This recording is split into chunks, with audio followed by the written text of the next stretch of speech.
This is Steve Downs, the voice of Master Chief Sierra 117, with a shout out to the Xbox Expansion Pass. Keep your heads up during this time of isolation. Stay positive. Play some games. Most importantly, finish the fight. Thanks for listening to XEP. Master Chief, out.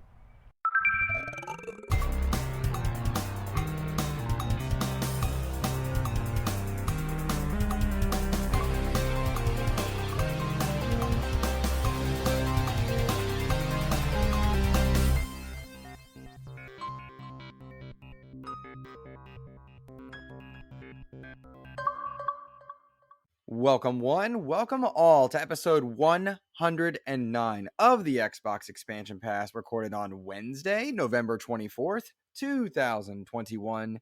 I am your host, Luke Lohr, the InsipidGhost. In this episode, we'll reflect on a bevy of good feeling announcements for Xbox this past week, with xCloud, Forza, and Halo leading the charge. Sega has clarified its deal with Microsoft regarding exclusivity, and Activision lawsuits continue, with Bobby Kotick's antics continuing to disappoint. Enjoy. Yet another week of gaming is upon us and behind us. Welcome to XEP, discussing all things in the gamerverse as they pertain to the Xbox ecosystem. And as I am wont to do each and every week, I like to start the show by offering words of kindness to those who have made my gaming week better. And this week, two recipients to the words of kindness have brightened my gaming week. And those recipients are Derek Jennings, who is a former Off the Bench listener. Now, if you have been following my old Twitter page for the 10 plus years or so that I've had Twitter, I used to host a soccer podcast. I was a low-level journalist in the MLS and North American soccer space, and I hosted a 100-plus episode soccer show called Off the Bench, in which I interviewed players and coaches and general managers, etc. It was really fun. And Derek has apparently rediscovered me by accident, I guess, in finding the Xbox Expansion Pass, and that he's also an Xbox fan. So that was kind of a cool moment for me to find that he asked me if I was the same Luke that used to host that show, and then kind of things came full circle. That absolutely brightened my week, Derek. I hope you know how much that meant to me. So thank you for reaching out and asking, and I'm really glad you found XEP, man. That's awesome. The second recipient to words of kindness goes to Keith L. from Toronto, who is one of the few people who interacts with XEP, not via Twitter or social media, but via email. And you guys can always email me, insipidghost@gmail.com. Keith's always sending me stories about his gaming experiences, questions, things like that. Keith, it's always a pleasure to open up my email and see something that's not a PR spiel or a press release or something like that. And so to get a personal message from you from time to time is always a boost. And so I appreciate you greatly. Guys and gals, thanks for listening to XEP this week. Of course, it is coming in midweek, which is a bit odd. We'll be back on regular schedule next week, so I don't know how well this episode will do number-wise, but I wanted to have an episode for you, whether you're celebrating the Thanksgiving break here in America, you have a few days off, or you're plugging away at work somewhere around the world. I needed a break. My birthday was on Sunday, and it was nice to celebrate it, but I was also a bit under the weather, fighting a low-grade fever. And you can probably hear it in my voice, still a little stuffy now. We wrapped up time with the students. I didn't want to run myself dry and then have to miss work. So I just took a few days away from XEP, enjoyed some Forza, enjoyed some Halo, and just relaxed a little bit. And that seems to be needed. I think I need a bit more of it as well. But with so much going on in the gaming space, I just had to jump on the mic and share my thoughts with anybody willing to listen at this point. I've reached out to a bunch of developers, 15 plus emails sent for interview requests. We'll see if any of them bring back something, but a lot of the gaming media is either gaming like development side of things. They're either hunkering down to get projects launched, or they're kind of in holiday mode and avoiding press at the moment. And that is absolutely fine. One has to understand that. That said, I do have a really fun guest for you guys that is a journalist to be coming on the next episode. You can look at kind of the direction I've been going as far as talking to different people, working on the ethics of leaks and rumors and how that comes to pass in the gaming space. And you can kind of make a prediction for who is going to be joining me. I don't want to say just yet, just in case some scheduling stuff happens. But I'm excited to talk to this gentleman about his career, what he does, and how he impacts the Xbox community with his words. And then if you haven't caught it, last week we talked to Paul Tassi over at Forbes, and I thought that was very enlightening. Paul gets a lot of flack, sometimes even from me, in the gaming space, but I put him on the hot seat and I asked him some tough questions, and I really enjoyed and appreciated that conversation. He was willing to take on those tough questions about ethics and rumors and such, but also, enlighten us into his process, his career as a writer. And so I hope you guys will check that out as well. All right, guys, plenty of news from this past week. Let's take a look at some of the feel-good stories coming out of Microsoft. Forza Horizon 5 officially crossed the 10 million player mark in a huge, huge launch, bigger than any other Xbox game studio launch to date. Playground, rather, I should say, announced that they crossed 10 million mark. You can also see it on the in-game tracker number of players, and is doing absolutely bonker numbers and concurrent players over on Steam. Really nice to see Forza getting the recognition that it deserved. A lot of the conversation was surrounding, with Forza, has been surrounding the Game Awards, Jeff Keighley's Game Awards specifically, which somehow has become the de facto, this is the Game Awards kind of thing, probably because of the spectacle and scale. But it didn't land any Game of the Year nominations, despite being the highest reviewed game on Metacritic and having a 10 plus million player mark. My quick words on that one is I think it's a little silly, but also I'm not really that worried about it. It shouldn't really matter if 10 million players plus are enjoying it. The developers can hang their hats on making an incredible game. I mean, it's getting tens all around. The Metacritic stuff is nice when it works, but there's a lot of problems with the way Metacritic operates. I just couldn't be happier for that team. And Forza Horizon 5 is an incredible, incredible game. I cannot say enough about just how wonderful that gaming experience is. And everybody should be checking out, whether you're a diehard car fan or it's Mario Kart and Hot Wheels games that you enjoy racing around in. There's something there for you. It's fantastic. And so I hope that people are really enjoying that. It seems like they are coming out in droves. 10 million players. That is wild. I can't remember an exclusive coming from Sony, Nintendo, or Microsoft that ever did that number in a week. Like, that to me is just astounding. And you have to think that there are a lot of reasons for that number to exist, not just purchases.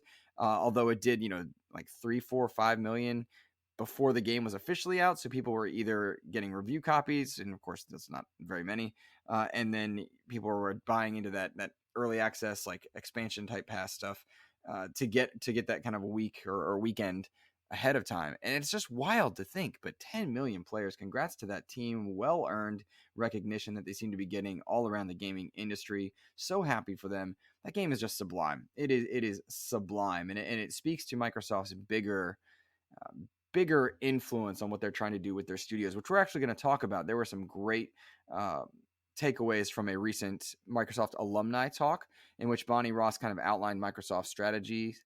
Jeff Grubb did a really good write-up on it. We'll talk about that in a few minutes, of course. But back to this whole Game Awards thing, Jez Corden put out an article that I thought was very interesting. I can't say I agreed or disagreed with a lot of it. Really, it just made me think. And I put out something on Twitter saying as much. Like, I really like how it, it has exposed some goods, some bads, what the value of Game Awards are, the process, the panels that are on, the judges, how much players like voice accounts for it. And I think it's worthy to have those conversations. I did not like the de-evolution of minds over on Twitter, which of course is prone to happen, in which they took an article that exposed frustration points and talking points. I think the article itself, Jez wrote, was very analytical, and I enjoyed it greatly. But then the conversation on Twitter became far more warish and console warriors taking sides and trying to attack different people. And I thought that was very silly, not the intended purpose, right? Game Awards are meant to celebrate people who are developing and creating games. And in many ways, I think you can argue Jeff Keighley's show doesn't do that, but it certainly does do that in many other ways. And I am very happy to see that the conversation surrounding kind of that article and Forza is at the very least getting people to put their eyes on Forza and to play the game and create an opinion for themselves. I hope to see that number 10 million climb to 15, because so many people need to enjoy it, whether you're playing on Xbox One, xCloud, Series S, Series X. It's just fantastic. PC as well. I mean, it's really cool. It's really cool. And I'm excited to talk about why that number is as well. Speaking of xCloud, it was announced that xCloud is now available via your Xbox One. Xbox One S, One X, and your Series S and X. Now, why would you want to play cloud-based games from your console? Well, there are a lot of reasons for this. Maybe you want to just try a game without having to wait for a download. Maybe you have a download cap and there's a minimum. With the ISP in your area, you can't kind of get unlimited data. Maybe it's just a matter of not wanting to wait for a download and try it out. Game Pass is great for trying out games, and if you're not sure, you're on the fence, not only can you use Game Pass to try things out, making demos the way of the dodo, but also just boot it up via xCloud. I think that's really cool. There's also the convenience factor, right? Like, why not? Why not just have the convenience factor of just booting in, playing a round or two, and moving on? There's also the benefit for Xbox One users in that they're going to get to play next-gen experiences or even PC-like experiences via xCloud in the same way that I think about my friend Matt, who I don't know if you still listen, Matt, but I hope you're doing well, buddy. Matt has a Xbox One. One S, I want to say. And he was really excited for Microsoft Flight Simulator, but very disappointed when it wasn't coming to Xbox One consoles. Matt can now play that game without the pressure and the necessity of finding and purchasing a Series S or X. Money's tight, components are tight, those systems are hard to find. It's wild to think that Microsoft now has a way for you to play next-gen level games by way of xCloud on your older hardware. That's awesome. And then the other benefit of xCloud is, like, maybe you want to play Gears of War with your buddies a few times, but it's not a game you're going to frequent, not one you need to really download and move space around. Space is a premium on consoles right now, so why worry about it? Just jump in, play your few rounds via xCloud, and move on. Latency is always going to be the name of the game when it comes to cloud gaming, but I can tell you quite comfortably, often when I guest on other shows, if my attention is not demanded right at a camera, I will play Avengers or Halo Wars 2 or whatnot while we're podcasting in a very kind of comfortable slow mode. I'll play that on my tablet with an Xbox One controller just Bluetoothed to it. And it's a sublime experience. It's great. Nothing too demanding. I'm not playing a high competitive shooter, though I could. There are definitely internet connections that can provide that. xCloud just seems to be the way of the future, and Microsoft's making it more available in more places to keep their gamers engaged in their ecosystem, and that's a win. I don't know how we could argue that that's a bad thing. I was really, really pleased to find that it was being received well and that it's now available on consoles. It's really neat. If you just go to the store, find your game, it has a console or a cloud icon, and then it just boots you into xCloud the same way that you would from your Game Pass app on your mobile devices. So that's really cool. I hope you guys are checking that out and seeing if maybe it's for you, if it's something that you are down with and wanting to check out. This is another chapter of Xbox gaming, alongside the Ethernet port on the original Xbox, the hard drive on the original Xbox, the boosts and the improvements to the 360 with Kinect on Xbox One, for better or worse, I should say. xCloud is the next step in iteration in gaming, and so I think it's really cool to see content delivery making its way. And it certainly has to have contributed to the success of Forza's launch and the Halo Infinite multiplayer launch, which took place this past week in an expected but still surprise launch during the Xbox 20th anniversary special. The very last thing, the one more thing as it were, was that Halo Infinite multiplayer launched that day, which is super cool, super exciting. The beta title is still on it, and players have jumped in droves. It's one of the most played games on Steam. They have not released official numbers, but they're estimated to be climbing the million numbers pretty darn quickly as far as how many people are logging in and playing it. My friends list, from the most casual to the most serious, has people trying out and playing Halo Infinite in droves. Huge amounts of positive feedback on this one. And Nick Johnson wrote in. He said, "What is your take on the Halo Infinite multiplayer since launch? Were you happy with the launch?" Nick, great question. I've absolutely been happy with the launch. The gameplay is sublime. It is as clean in Halo as Forza is in driving, and it is just absolutely wonderful to see it getting so much praise in the gameplay side. Pro tip to my Lohr buffs: play the Academy training mode. There's some good campaign relationship stuff there. Nick, I've always been more of a Halo story than multiplayer, though I absolutely play a ton of multiplayer. I'm not hyper competitive in it, but since the launch a little over a week ago, I've got over 24 hours in the game, as do many of my friends.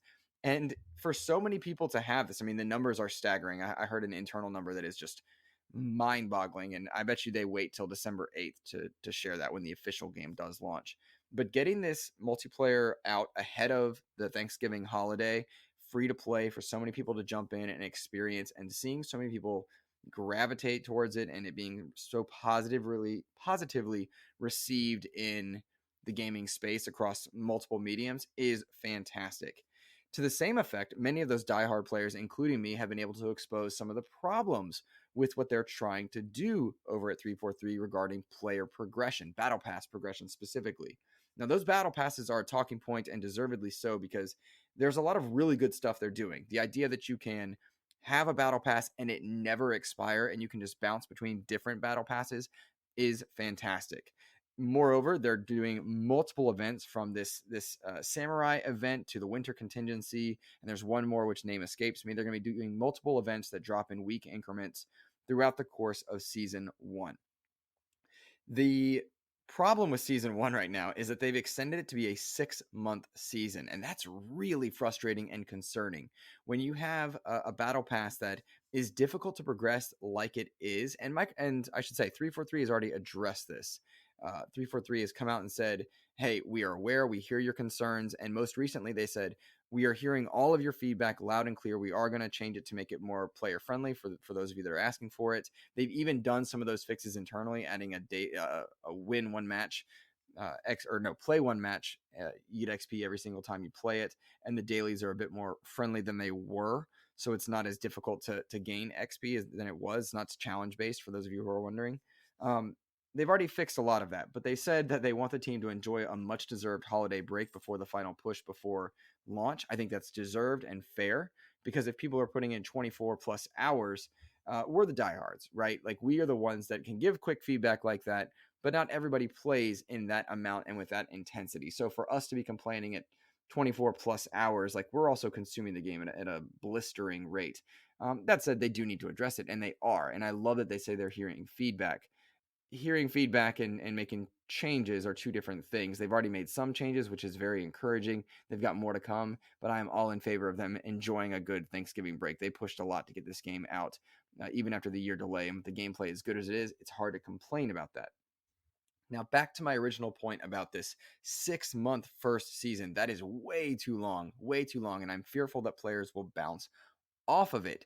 It is concerning because everything we've experienced with that game is now elite tier. It's top tier gameplay wise. All the campaign impressions are fantastic. The multiplayer stuff is fantastic. This doesn't seem to be an issue of gameplay, but it seems like what they did is they came in and they triaged what they needed to get done and get ready for a good launch so that you get a good gameplay experience, and features are going to be released later.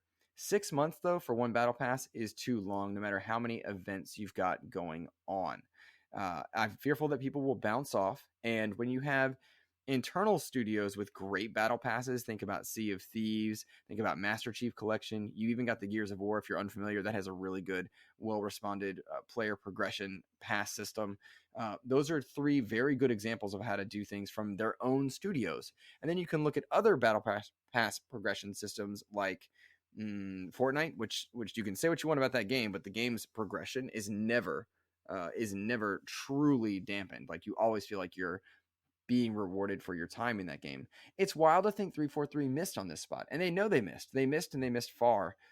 It seems like they were trying to do something special with this challenge-based progression, and it just didn't hit the mark. And it feels a bit odd that they would miss the mark on that, but I'm encouraged by their response to it and saying, all right, we're going to fix it. They've already done some stuff, but still 6 months is too long. I think it's because they're trying to get other features into the game while honoring that first season's promise of, by the end of the first season, we're going to get co-op out, and after that we'll get Forge out. That's still too much. May is far too far away. But there's an argument to be made. Well, the game's still fun. Do you need to progress? And there is a decent argument there. I feel like they need to reward the player for their time at all times, regardless of how quickly they consume. And so they need to make some adjustments for sure. But still, season 1, 6 months, that's too long. Caveat, there's no challenger in that space. Warzone is tired, and it's got its player base, and it's certainly not going anywhere, but it doesn't seem to be doing anything fresh. Call of Duty Vanguard certainly is dead on arrival, as is Battlefield 2042. Shout out to them, man. Whew, that poor team. EA put them in an awful position, as did Activision with Call of Duty's team. And then, Fortnite's not going anywhere, but not growing. Apex seems pretty stagnant. Halo doesn't seem to have any big competition in this shooter space for sure. But yeah, I've been very pleased with the launch. To go back to Nick's original question, very pleased with the launch. A lot of issues exposed, but not in a bad way. Nothing game breaking. The game is very playable. Servers are stable. We're playing with people across xCloud, PC, Xbox One, and the Series consoles, and it's great. The game looks great. It plays great. There are clips galore all out there. They need some playlist management there. They definitely know they need to adjust some stuff, and they need to do it before the game officially launches on December 8th. They need to do it before the holiday push. But Infinite being free to play was a huge, huge win. And again, that goes back to what Bonnie Ross said, and I'll share that in just a minute as well, because it's a great talking point. It's a great talking point. Amidst the rest of that Xbox 20th anniversary celebration, several other things were announced, including an Xbox documentary that is making its way out, I want to say, on December 13th. They're putting the December 13th, the story of Xbox out there, and I'm really excited to see that. I watched a few days ago on the Microsoft Alumni Network. There was this Making Xbox documentary with Bonnie Ross, and it was hosted by Reggie Fils-Aimé, and they had Ed Freeze and several other voices from the original Xbox team. No Phil Spencer, which I thought was good, because it was really allowed them to reflect. Peter Moore was there, and just hearing them talk for an hour and banter with one another about, the different things they're doing now, and Reggie joking about the DS and the sales numbers of different things. It was a cool camaraderie reflection piece and a good time to look back on just where they were planning on going. And so I really enjoyed that. Check that out. And it really whet my appetite for what this new documentary is going to have on December 13th. It's really just feel good stories for Xbox right now, for sure. And so that has been a really cool thing. And you have to think, like, since August, we have seen so many feel good Xbox stories. I mean, they released Psychonauts 2 and Deathloop, which one exclusive for a timed thing, but they honored an agreement there. Psychonauts 2 and Deathloop were both Game of the Year nominees. Forza Horizon 5 with masterpieces and highest rated Metacritic game of all time. Incredible Halo Infinite's multiplayer. I mean, they're really firing on all cylinders, and it's hard to believe that we're getting such a good vibe of releases now. We've had months of good Game Pass stuff, and this just seems to be like an incredibly positive way to end 2021 for Microsoft. So cheers to that. I'm looking forward to the official launch of Halo. I'm so excited for that campaign. Man, I'm jealous of all the content creators that are getting to play it early, for sure. My goal with XEP is to one day kind of truly get noticed by Xbox and kind of land into that kind of a program. That's a cool, like, it's been 2 years of XEP, and I wouldn't have it any other way. And I'm enjoying the grind and seeing several people who are deserved of that joy that I'm working towards has been awesome. I'm thinking about people at Season Gaming. I'm seeing a lot of things from the trophy room that are really exciting. I'm seeing Sean Capri at the Xbox Drive get a lot of praise and more, which is really cool. Assemble XP rocking it, Court and Matt over there. It's cool seeing my friends compete, or rather my friends succeed, and I'm hoping to kind of work towards that goal with them as well.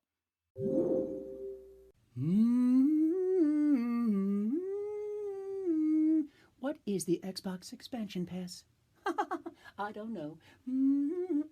Oh, hello. Greetings. I am 343 Guilty Spark, monitor of Installation 04. Greetings to all of you reclaimers here on Xbox expansion pass. Xbox expansion. Let's continue with more Xbox good news, because it just keeps coming for sure. Goodness gracious. During that same alumni conversation I referenced earlier, Bonnie Ross went out to detail just why Xbox is as successful as it is now, in ways that it hasn't been in years past, and reveals kind of the three pillars of what Xbox is doing to truly kind of pave way for the future and regain gamer trust. I'll also give a shout out to VentureBeat's Jeff Grubb, who did a really good write-up on this. He listened to the same thing we listened to, and he just did a wonderful write-up on it, and I think it's well worth you going to check out his article also.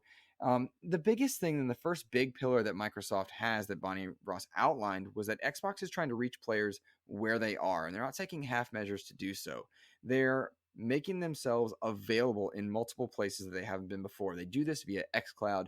They do this via backward compatibility and allowing themselves to launch games kind of cross-gen at the moment, and they do this by way of allowing the games to not be dictated to include certain types of features, meeting gamers where they are at, console space, PC space, cloud space, wherever it is. And not only that, they're allowing different games to adapt to certain models. Think about the Plunder Pass and Sea of Thieves. That now rewards those regular Sea of Thieves players and gives new players something to do. Think about Halo Infinite. With Halo Infinite, they decided to make the campaign standard and approachable via, you purchase the game or have it via Xbox Game Pass. But also, because the multiplayer would have benefited from being free to play, the game is free to play because that's what's right and going to meet players where they're at across multiple devices with no barrier to entry, no Game Pass subscription needed. It was best for that game. That's really cool. Like, that idea of meeting players where they're at is awesome. In that same space, they've been working with meeting players where they're at physically, emotionally, capably. They have the accessibility standards that they are now adhering to, not just the development of the accessibility controller, not just a PR push, but finding menu narrations, finding ways for their in-game representation to match what players need physically, and making sure avatars are adjusting to the physical parameters of what the players may want to look like or feel like, look like, be. Abilities and disabilities alike. I really appreciate that. Reaching players where they are. And then that includes difficulty modes, right? Adjusting things. You look at Forza Horizon's accessibility options. There's a mode in there that slows the game down, but it keeps all the physics intact. That's wonderful. If you can't react quickly to things, but you can still play the game, that is just a joy. It brings happiness to my heart. So reaching players where they're at in availability, in time, in mantra, I think that's fantastic. The other thing she referenced, kind of that second pillar, is investing in variety. And I'll read you a quick quote from what she said, and then I'll go to expand on it. She says, quote, "When you think about Halo and then other games in our portfolio, it's about making sure that you have a diverse world, a diverse set of characters, and we've done a lot of acquisitions of studios. I think we have 23, which is really to try and have content for everyone," end quote. And that's true. Microsoft has invested into having a variety of games and game types and game creators to meet players' hopes of what they want to try out. New games for people trying different things at different times. That is a brilliant set. And when you have 23 studios now with multiple teams each, you're going to get your Groundeds alongside your Avoweds from Obsidian. Avowed and Grounded could not be more different, and yet those experiences are available on Xbox. You're going to be getting Fable from Playground Games, who released Forza Horizon 5. They're great at world creating. What's that game going to look like? What's it going to be? You've got the Sea of Thieves team over at Rare that is just, it's actually multiple teams working to produce content regularly in a live service game. And then separately, they have this weird project Everwild, which we have no idea what it really is. But that's about meeting variety and showing people. Think about Redfall. That game I never would have expected, and it's so exciting. And it's nice to see the Xbox is expanding beyond the bro shooter, Gears, Halo, and the racer Forza. Those are great pillars within Xbox, but not the only pillars any longer. And I think that's really cool. Indiana Jones, you've got the next Elder Scrolls, and so many more. There's a lot to look forward to. The last pillar that she referenced in this talk was about investing in quality and making sure that games have the time they need to succeed and the resources to do it. Psychonauts 2 needed resources, and Microsoft funded it even though it would be available on other platforms. Deathloop, a game that has a timed exclusivity deal, they pushed the resources and allowed both of those games to be Game of the Year contenders, despite not being prominently available on Xbox, with Deathloop, at least for a year, and then Psychonauts being on multiple platforms. That's cool. They gave Halo Infinite the time they needed. They're giving these teams the time they need to create games. And I think that's a really good long-term strategy for winning. Not winning in terms of like the sales numbers of the console gen. That's silly. But I mean the winning for gamers, right? Like, that's not going to hurt gamers at all. We're going to have better games and more available games from more creators and more studios and more places to play. That's awesome. And if they're of quality, that means developers will want to work with people that allow them resources and time to make the experiences they want to make. In the most recent awfulness of Activision and Bobby Kotick, we've seen there are a lot of studio cultures out there that are very negative and very hostile for a lot of the actual people making our games, while executive rake in millions of dollars. Bobby Kotick and his awful cabinet of human beings are good examples of this, but you can also look at Andy over at EA, I can't remember his last name. I feel awful. But the EA executives that combined make $80 million a year. How many jobs is that? How many people could have worked on Battlefield and helped out there? But instead they're pushing and publishing and making these games quickly. And it's frustrating to see that happening. And then you have people like Jim Ryan over at PlayStation. And then more specifically to this Xbox show, you have Phil Spencer coming out and supporting, or rather I should say, stating that they're going to be evaluating their relationships with Activision going forward. And that puts a huge amount of pressure on Bobby Kotick and his team because investors will look at that and see that. The next step is removing things from promotional elements, not promoting Call of Duty Vanguard on the dashboards, not tweeting things, not sending them out to their different media partners. And the next step after that is removal from stores. And you have to think all of the employees within PlayStation and Microsoft, and I believe Nintendo has now made a statement as well. But if they're seeing that from their CEOs and their big companies and what they're willing to do, that suggests that within their own companies, they have a lot of good culture between them and that's positive and supportive and that they want it to be a healthy and safe place to work. We see a lot of outward examples of this with Microsoft. I've talked many times about women in gaming, blacks in gaming, the Latinx in gaming thing, and I still don't like the naming conventions that it makes me feel uncomfortable to say, but the vibe and the spirits behind those programs are fantastic, and I love that. If they've got those things out there and their CEO is supporting the victims and the people that are suffering in other studios trying to make gaming a more safe space, then that increases the morale of people making games within this space, and it invites others to try and join this space as well.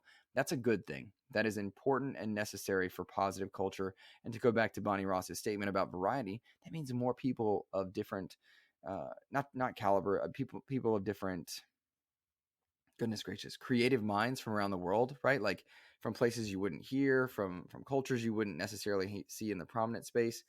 It would look and be more diverse, which means more diverse experiences. I'm stumbling on my wording here, and I apologize for that, but I hope you understand my intention, like what I'm trying to say. And if not, and I need to clarify, do let me know because I want to make sure I do that right and proper.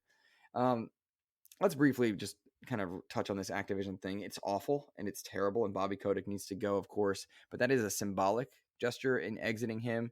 He and many of the people that he has allowed to exist within his company have got to go, and I'm really proud of the many people that are taking stands against Activision.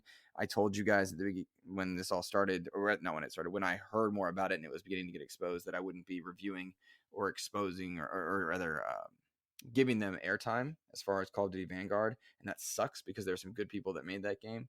But it's true, I have not bought an Activision game and won't for some time until things get better, and that is anyone's choice to do or not do, in whatever ways you feel like you need to support. But I'm so frustrated by the antics over at Activision that I really hope the good people that are there, and there are many of them, are able to see change for the better, for sure.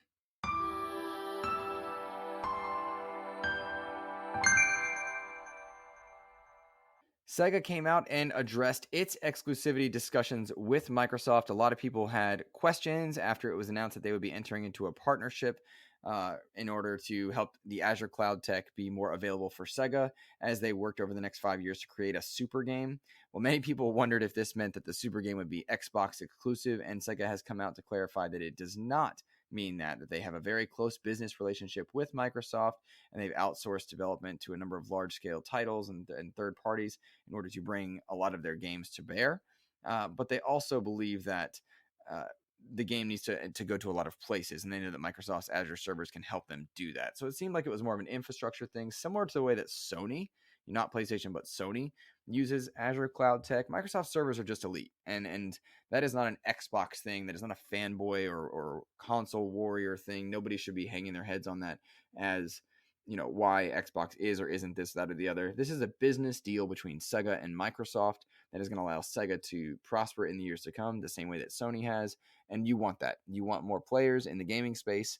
The idea of it, Sega being exclusive, I can totally see, but I don't think it would come by way of this type of a relationship. So it was nice to see Sega come out and clarify that. I don't really like the idea of a lot of Sega's characters or titles being exclusive. I don't like when some of those bigger things get taken away from different player bases. That said, we've also seen some of the Sega stuff not come to Xbox, so it's a bit of a mixed bag there. But yeah, nothing really to see here. It's just a deal as far as business concerns go, infrastructure. All right, let's see. Let's take a few listener questions and then get out of here. My voice is starting to go as it is.